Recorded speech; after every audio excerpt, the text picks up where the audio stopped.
Welcome back to the deep dive. Looks like we're diving into radical organizational change today. Yeah, definitely a topic that, a lot of people are thinking about these days. You sent over a ton of readings on it, Mhm. academic papers, Right. research summaries, Yes.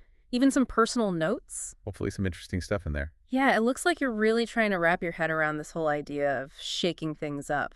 Well, and honestly, who isn't fascinated by that? I mean, Right. the idea of transforming an organization from the ground up, Yeah, there's something really exciting about that. totally. And your source material, particularly this thesis Meyer Final 50.pdf, Yeah. it really gets into some really fascinating nuances Okay. about how we even define radical in the first place. So before we even get into all the how-tos and the nitty-gritty, let's take a step back. Sure. What are we even talking about when we say radical change? It's not just like, changing the font on the company newsletter, right? No, absolutely not. It's got to be more than that. We're talking about fundamental shifts like, frame-breaking transformations. Okay. The thesis uses that term, frame-breaking, Mm-hmm. really disrupting the very core of how a company operates. So less spring cleaning and more like controlled demolition. Exactly. That's a great way to put it. Okay. Yeah, and he uses terms like, discontinuous change, Mm-hmm. which basically means a clean break from the past. Okay.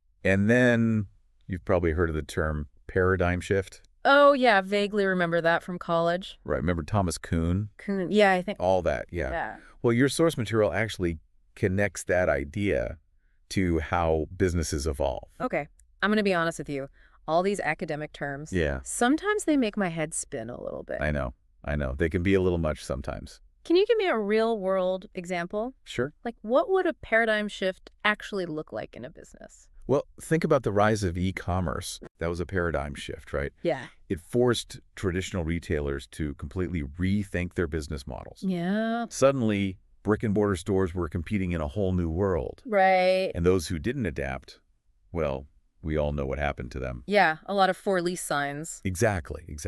So we're talking about a total upheaval, Mm-hmm. not just a minor course correction. Right, a fundamental shift. It makes you wonder, why would any company put themselves through that? That's a great question. Willingly go through that kind of disruption. It's a really good point, and it actually leads us to another key question your source material raises. Mm-hmm.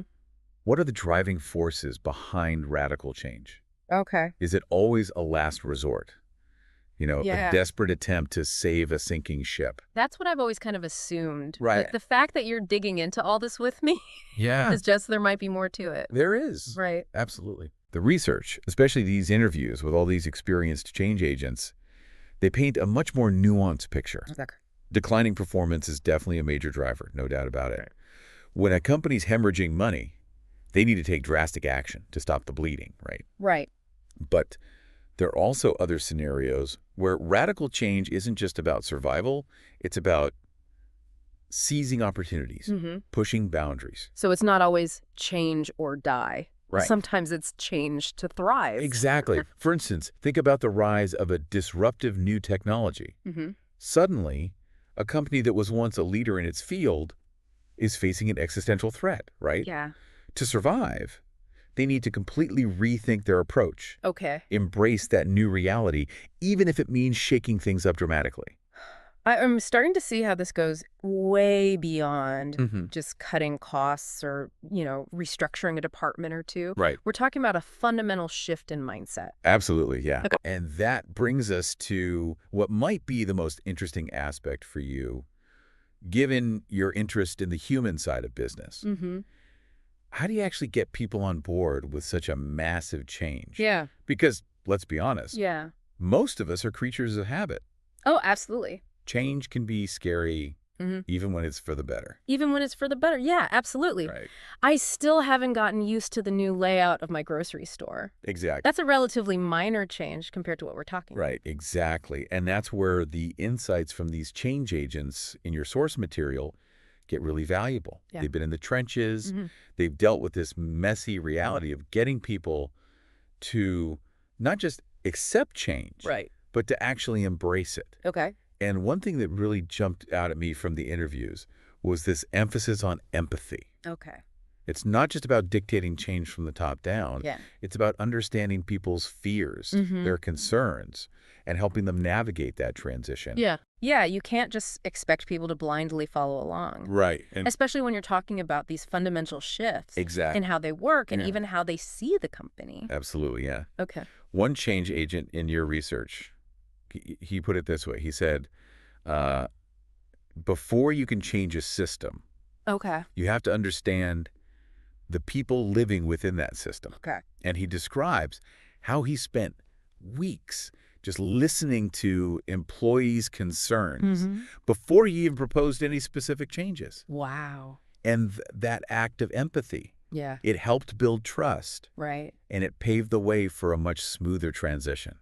That's a really powerful story. It is. And it sounds like a completely different approach than what we usually hear about, Right. the top-down command and control style of change management. It's a completely different approach. Yeah. And it highlights how crucial that human element is.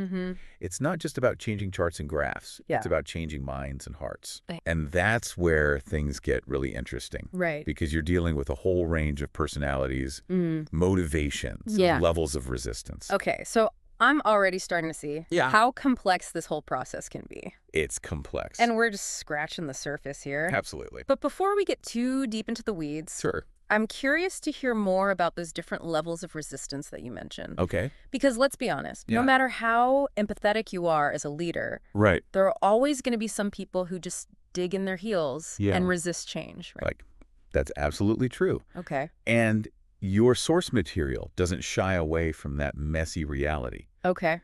That not everyone will be on board with this kind of radical transformation, Even if it's ultimately for the good of the organization. even if it's for the good of the organization. How do you deal with that? Right. Do you just accept that some people are going to be left behind?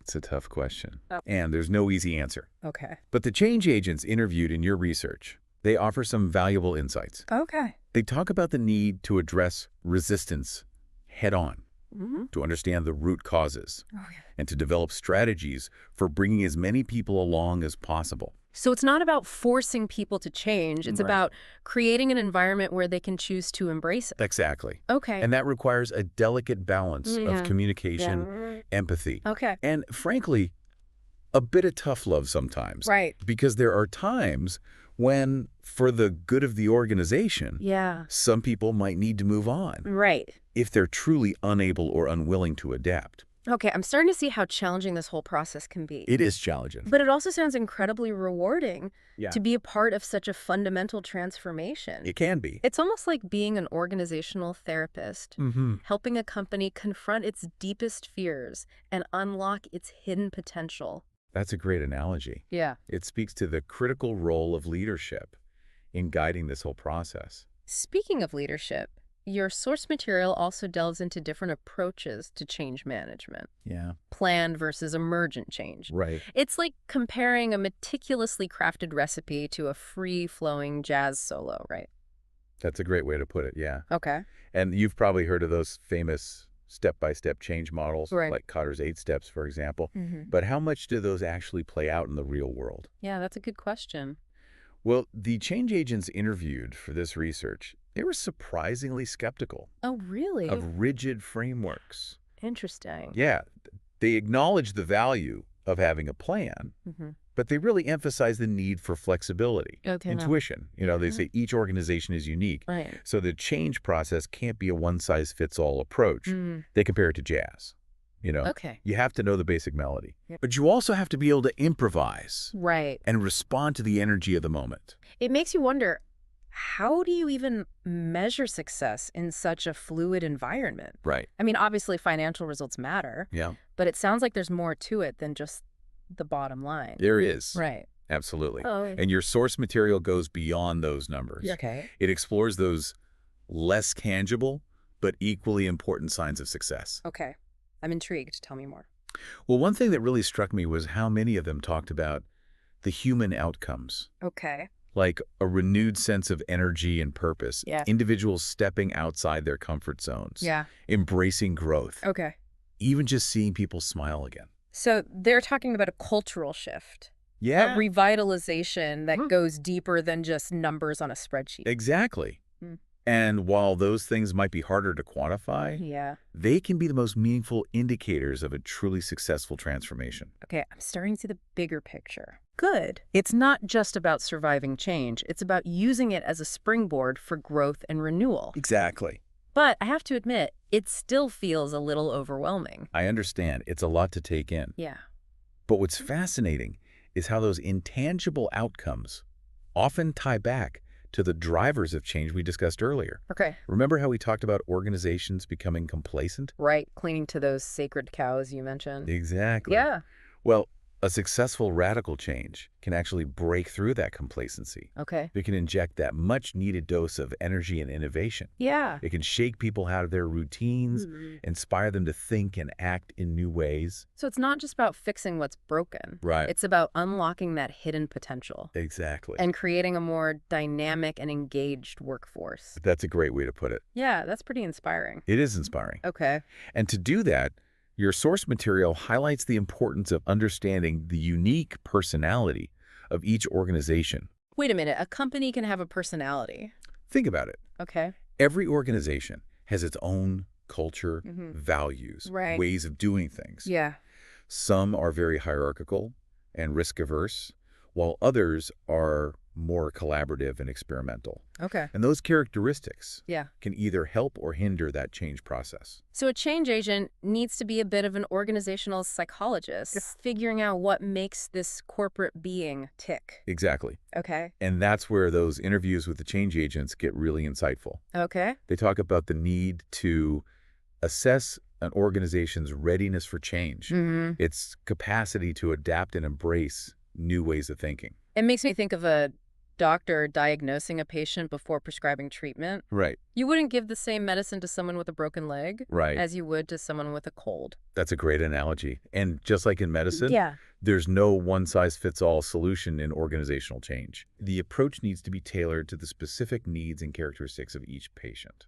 So we've established this is a complex process. Yeah. Requires a deep understanding of both the organization and the people within it. Absolutely. But what about the practical side of things? Okay. What are some of the specific challenges, Yeah. pitfalls that these change agents have encountered in their work? Right. It can't all be sunshine and rainbows, right? It's definitely not always easy. Okay. And your source material doesn't shy away from the messy realities of this. All right. Let's get into it. One recurring theme is this issue of resistance. Okay. It's almost inevitable that some people within the organization are going to push back against change, Yeah. even if it's ultimately for their own good. It's that fear of the unknown, right? Exactly. Change can be scary, It can. especially if you're comfortable with the way things are. Absolutely. Okay. And the source material offers some practical advice for addressing that resistance, Okay. like communicating transparently, Mhm. involving people in the process, Okay. and celebrating those early wins to build momentum. So it's a delicate balancing act. Yeah. Pushing people outside their comfort zones. Yeah. While also making them feel safe and supported. It is. Yeah, that's a great way to put it. Okay. And it speaks to the critical role of leadership in guiding that transformation. Now, something else that caught my eye in the source material was this discussion of external change agents. These folks that are brought in from outside the organization Right. to shake things up. Yeah, interesting concept. What's their role in all this? Well, it's fascinating. A lot of the change agents see their role as a catalyst, Okay. someone who can provide a fresh perspective, Mm-hmm. challenge those ingrained assumptions. Okay. They're not afraid to ask the tough questions Right. and push the organization in new directions. It sounds like they have a certain freedom that an internal leader might not have. You know, they're not as bound by the existing power dynamics in relationships. They can be a little bit more objective in assessing the situation. Mm-hmm. See things that those on the inside might miss. But wouldn't that outsider status also make it harder to gain trust Right. and buy-in from the people they're trying to lead? It's a valid concern, Yeah. and the source material addresses that head on. Okay. Many of the change agents talk about the importance of building relationships, Mm-hmm. listening to concerns, Right. demonstrating respect for the organization's history and culture. So it's not about coming in with a bulldozer Right. and tearing everything down. Yeah. It's about understanding the landscape Exactly. before making any changes. And that leads to another crucial aspect that's highlighted in the source material, Okay. aligning the change initiative with the organization's overall strategy and goals.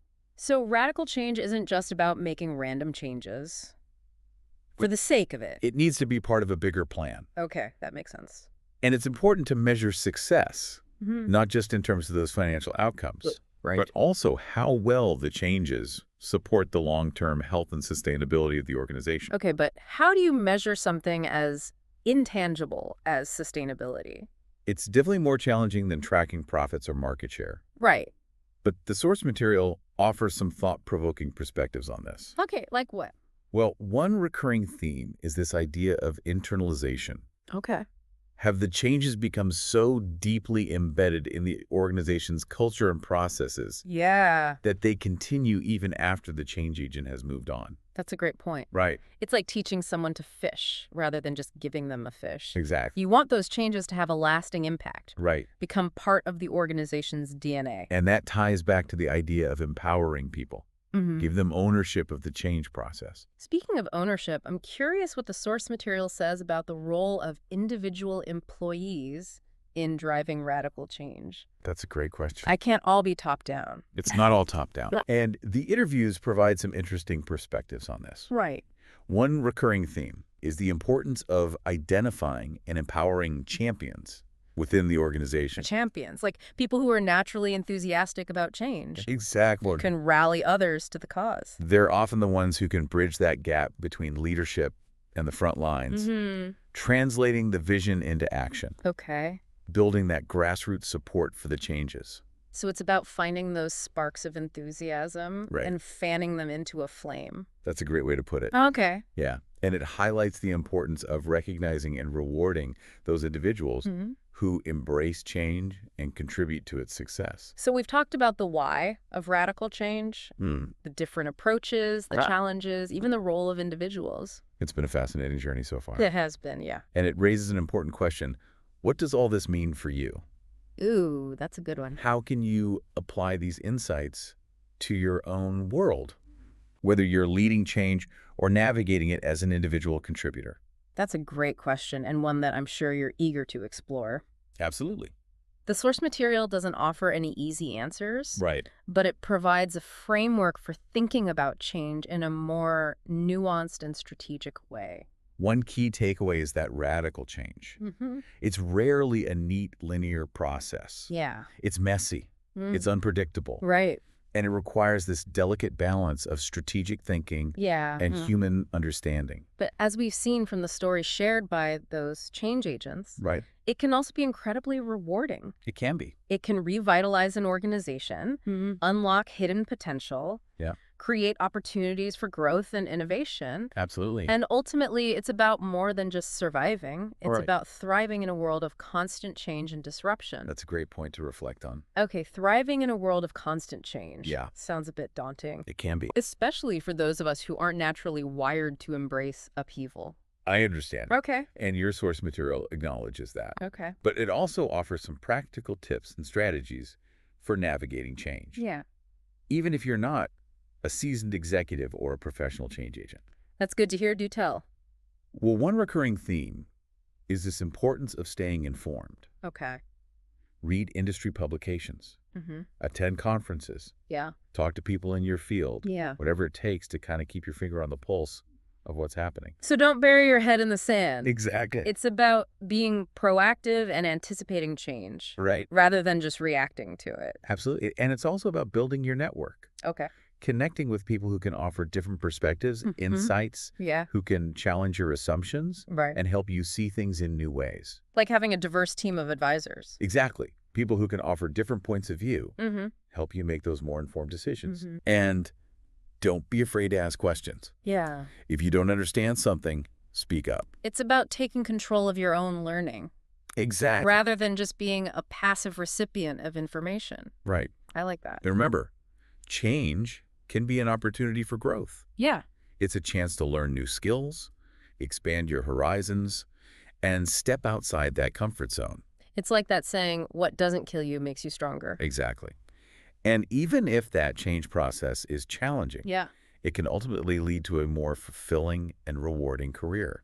So we've covered a lot of ground in this deep dive already. We have. We've explored the nature of radical change, the drivers, the challenges, and even some practical tips for navigating it. It's a lot to take in. But what's the one key takeaway you want our listener to walk away with? I think it's this. Radical change is not something to be feared. Okay. It's an inevitable part of life, Mm-hmm. both in the business world and beyond. Yeah.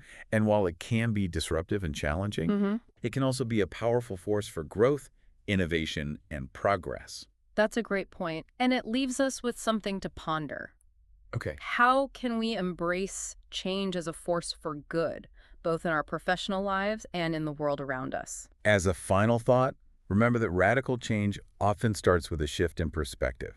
Okay. It's about challenging assumptions, Mm-hmm. questioning the status quo, Right. being open to new ways of thinking and doing things. So keep your eyes open, your mind curious, and your heart courageous.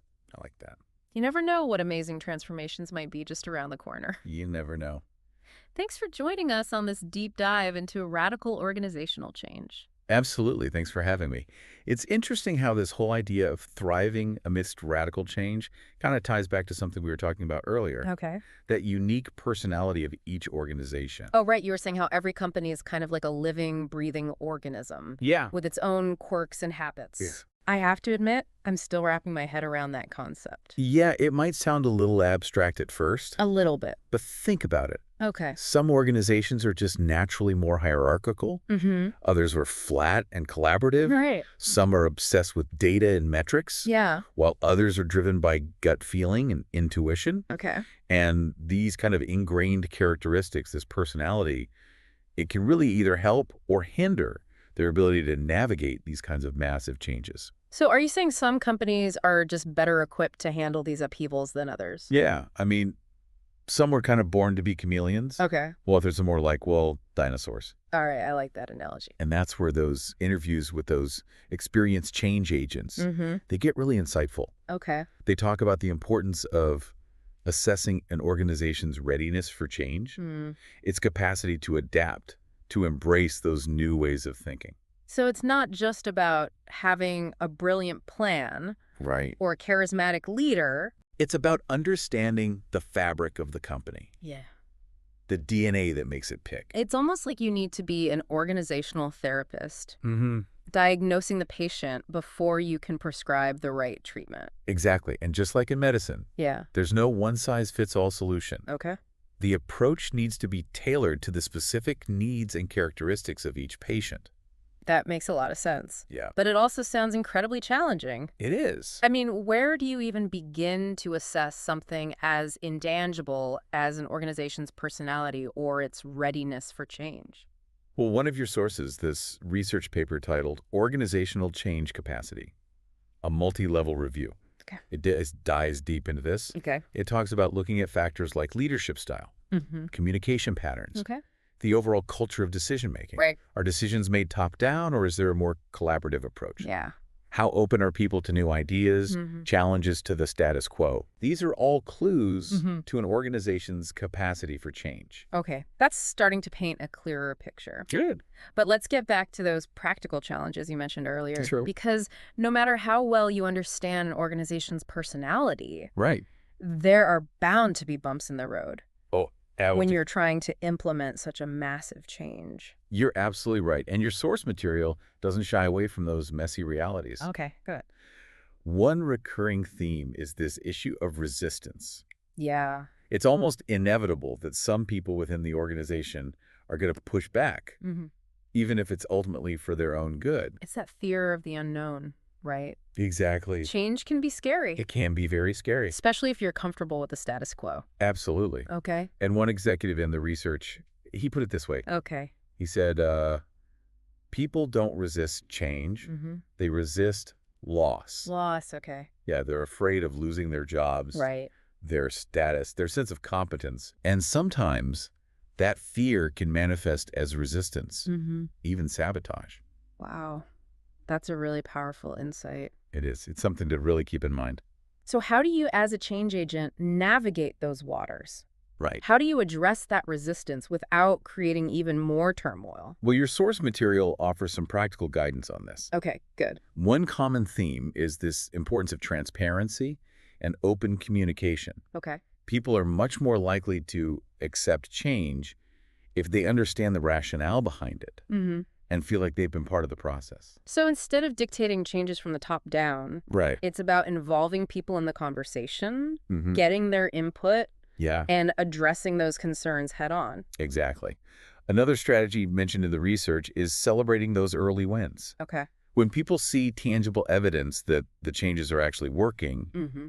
they're more likely to buy in Okay. and become advocates for that transformation. It's like building momentum. Showing people that this isn't just some abstract idea, Right. but something that's actually making a positive difference. Exactly. Yeah. It also helps to address those fears of loss that we talked about Oh, right. by highlighting those new opportunities, Mm-hmm. benefits that the change will bring. Yeah. You can help people see that they have something to gain, not just something to lose. Okay. That makes a lot of sense. Right. It's about framing the change in a way that resonates with people's individual needs and aspirations. Absolutely. But let's face it, Yeah. no matter how skillfully you manage the process, Right. there are always going to be some people who just can't or won't adapt. That's true. What happens to them? That's a tough question. Yeah. And one that every change agent has to grapple with. Okay. The research doesn't offer any easy answers, Mm-hmm. but it does suggest that sometimes, Mm. for the good of the organization, Okay.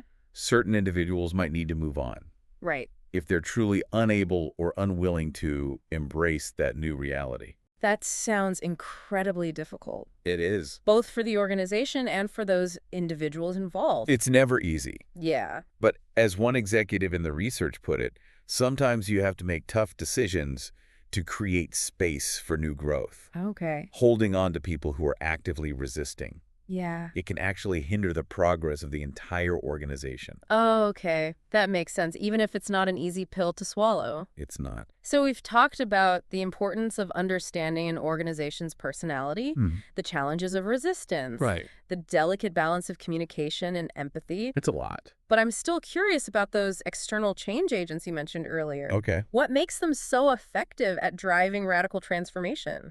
Well, one of your sources, Yeah. a fascinating article actually, it's called The Outsider Advantage, How External Change Agents Can Shake Up Your Organization. Okay. It dives deep into that question. Okay. It argues that these external change agents bring a unique set of skills, perspectives, that can be incredibly valuable, especially when an organization is really stuck in its ways. So it's like bringing in a fresh pair of eyes, Exactly. someone who can see the forest for the trees. 100%. Okay. They're not burdened by the same assumptions and biases that insiders might have. Right.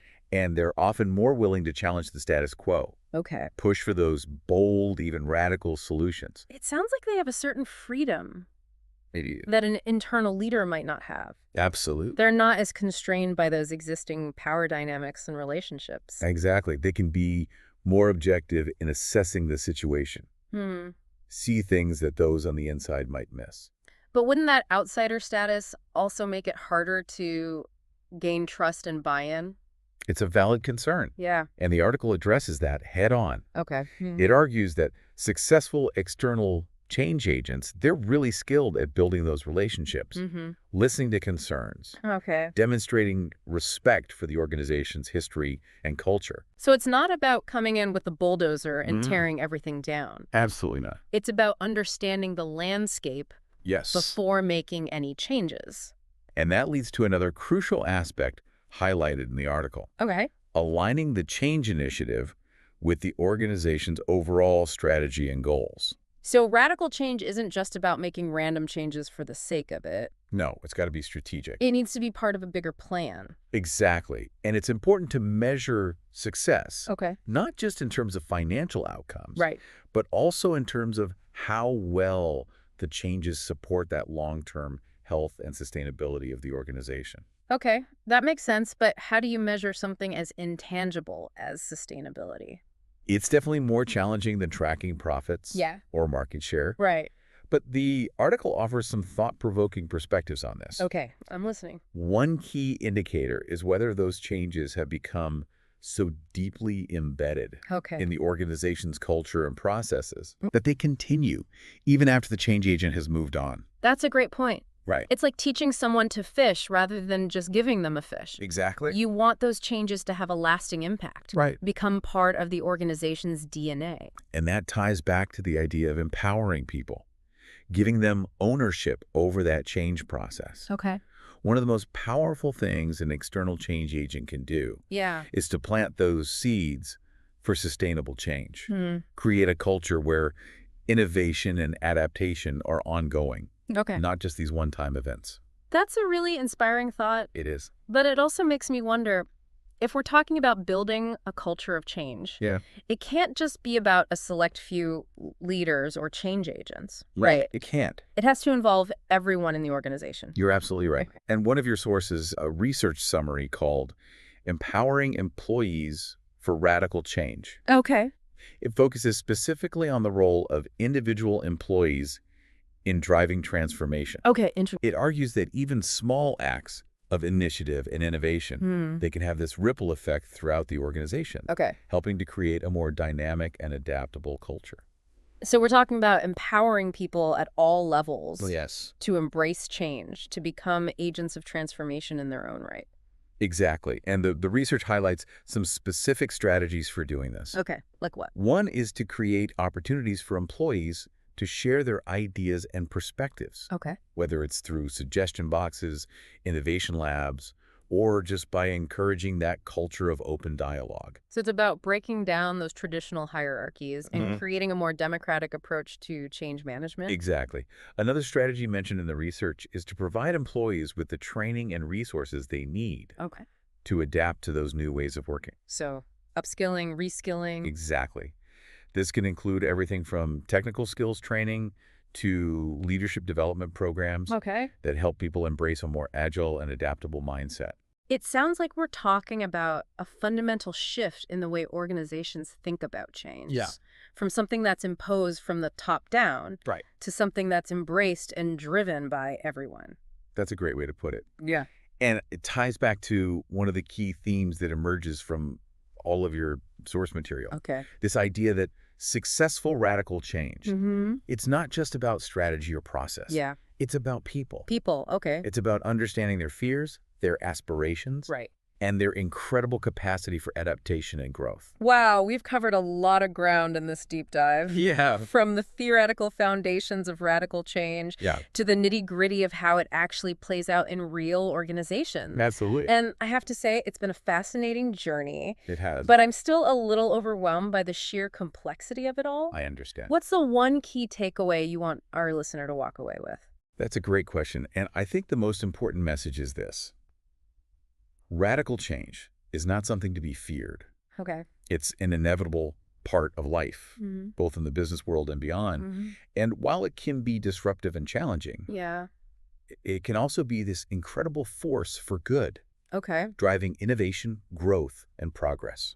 That's a powerful message. It is. But how do we move beyond that fear and embrace the possibilities of change? Right. Because let's face it, most of us are creatures of habit. We Our change can be scary. It can. Even when we know it's for the best. And that's where the insights from your source material can be really helpful. Okay. They provide this framework Mm-hmm. for understanding those complexities of change, Yeah. the challenges, the opportunities, Okay. and the strategies for navigating it successfully. So it's not about magically becoming fearless overnight. Right. It's about equipping ourselves with the knowledge and tools. Mhm. We need to approach change with confidence and purpose. One of the most important things we can do is to cultivate that mindset of curiosity and openness. Okay. Instead of seeing change as a threat, Yeah. what if we saw it as an opportunity for learning and growth? That's a great point. Right. It's about shifting our perspective from seeing change as something that's done to us, Right. to something that we can actively participate in and even shape. Exactly. And when we approach change with that kind of mindset, Yeah. we open ourselves up to a world of possibilities. Okay. I'm starting to feel that shift in perspective happening within myself. Good. It's like a weight has been lifted off my shoulders. I love that.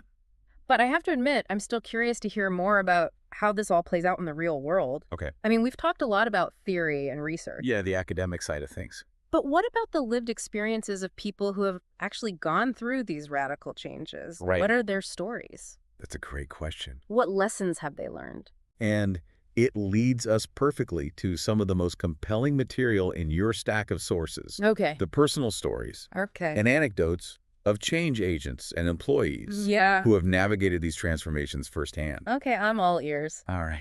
Let's dive into those stories and see what we can learn from their experiences.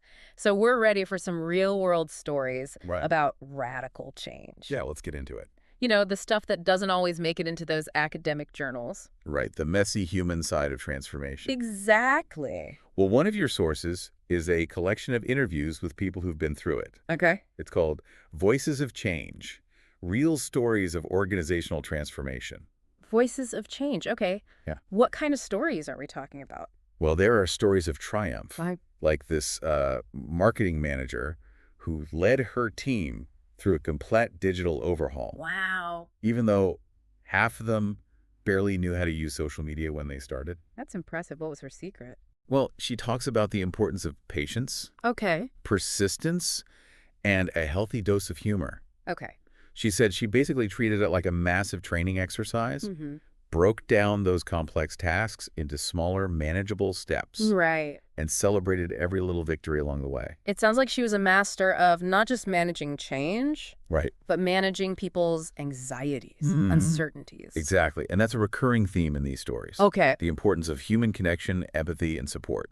So it's not just about having a brilliant plan. Right. It's about creating a culture where people feel safe to experiment, to make mistakes, and to learn from each other. Absolutely. Now, there are also stories of struggle Okay. in this collection. Mm-hmm. Like this engineer who found himself leading a team Okay. through a major downsizing. Oh, wow. Yeah, and he talks about the emotional toll it took on him, Right. having to let go of colleagues, Yeah. friends, and that guilt he felt about being one of the survivors. That sounds incredibly difficult. Yeah. How did he cope with all of that? He says that transparency, Okay. open communication were crucial. Mm-hmm. He made sure to keep everyone informed, Okay. even when he didn't have all the answers. Yeah. And he was honest about the challenges, Right. but he was also optimistic about the company's future. It sounds like he was walking a tightrope, Yeah. trying to balance that honesty and empathy Mm-hmm. with a sense of hope and purpose. Exactly.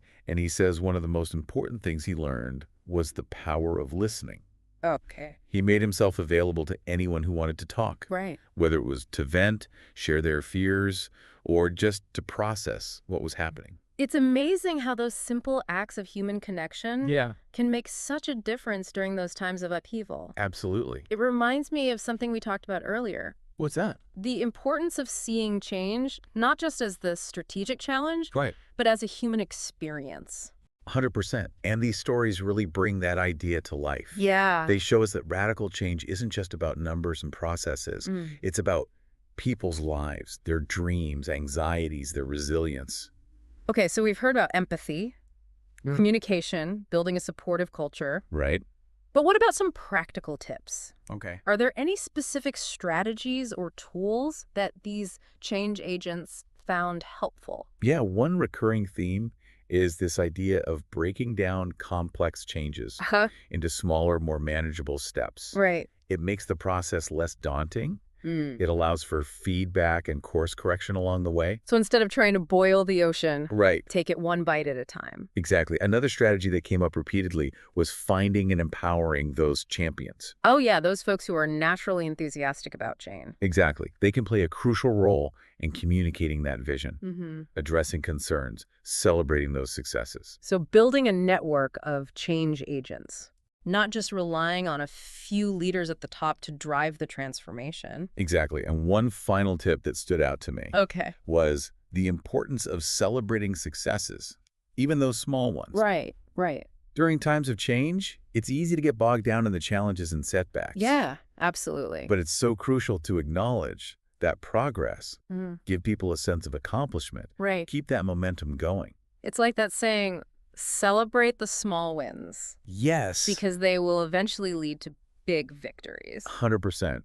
It's a reminder that even amidst the chaos and uncertainty of all of this, Yeah. there are reasons to be hopeful, to Mhm. be inspired, and to celebrate that resilience of the human spirit. Wow, what a powerful thought to end on. It is powerful. We've covered so much ground in this deep dive. We have. From the academic definitions of radical change to practical strategies to the personal stories of those who've lived through it. Absolutely. It's been quite a journey. It has. And I think we've come full circle back to that initial question. What's that? What does all of this mean for you? Right, for the listener. Yes, for the listener out there. We've given you a lot to think about, A lot to a digest. lot to process, but the most important thing is to take these insights and make them your own. Yeah, reflect on your own experiences with change. Exactly. Think about the organizations you've been a part of, the transformations you've witnessed. The challenges, the triumphs. Exactly. And most importantly, think Yeah. about how you can use these insights to navigate the inevitable changes that lie ahead. Because change is coming.